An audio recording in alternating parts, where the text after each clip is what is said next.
KNO Marilyn Tarot here with another reading.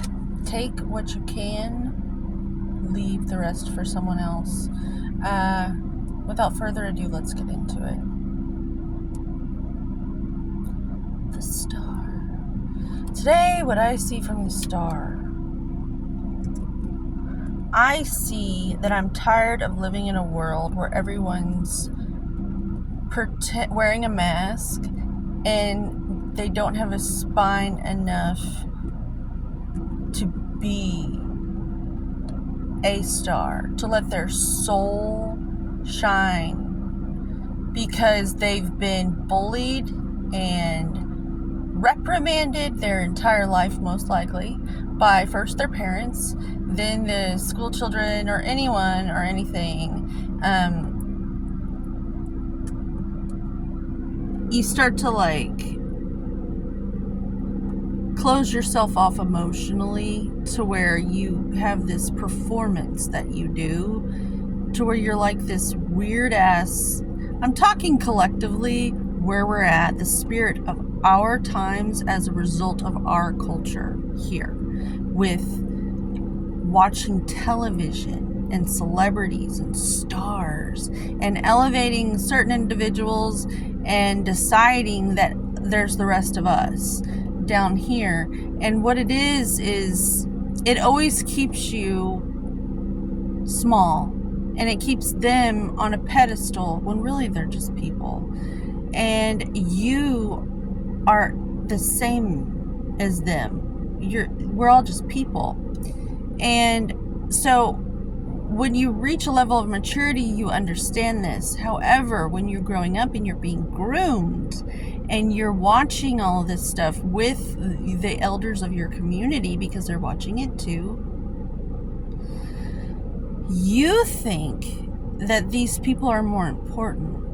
And it does something to you growing up, to where you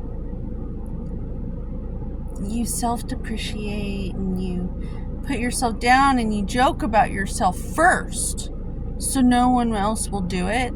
Like, it's almost like this thing people do where they'll come out and they'll make fun of themselves, and because it's a safety net. It's like it's like insurance. And so because in your mind you think, if I do this, I'm safe. They won't feel the need to take me down a peg or two. That, I'm telling you what's happening in the psyche of our people. Don't question me. I have authority to speak on this because it's been my life's work. And I'm sharing it with you today because what I see in this card, I want this for everyone. I see in this card that this person has a relationship with the elemental world, to where they're in their own little world. And it's because they're in such a state of gratitude for life itself. It's coming from a very pure place, a joyful space, where I see there's this orange bird, and I see that the jars or her vases are orange, and that stands for the Ashtana chakra, the sacral chakra, the orange chakra, and that's where our waters of creation are. That's where our energetic womb is, where we create from. Our experience and our emotional state emanates from that.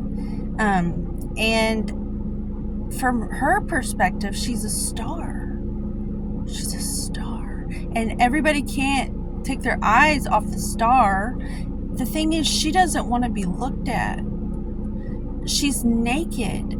Like, true stars don't want to be watched. They want you to be a star too, because you're distracting them from the joy of being. And that's what makes them a star. That's what makes them magnetic, because they're in this state of consciousness to where they're in such a state of joy being them. They're not competing with anybody. It would never occur to them to compete with anybody. They're just so grateful for the opportunity of life, and they're doing something with it. She's just interacting with the nature spirits. She's got this relationship with the nature spirits to see it.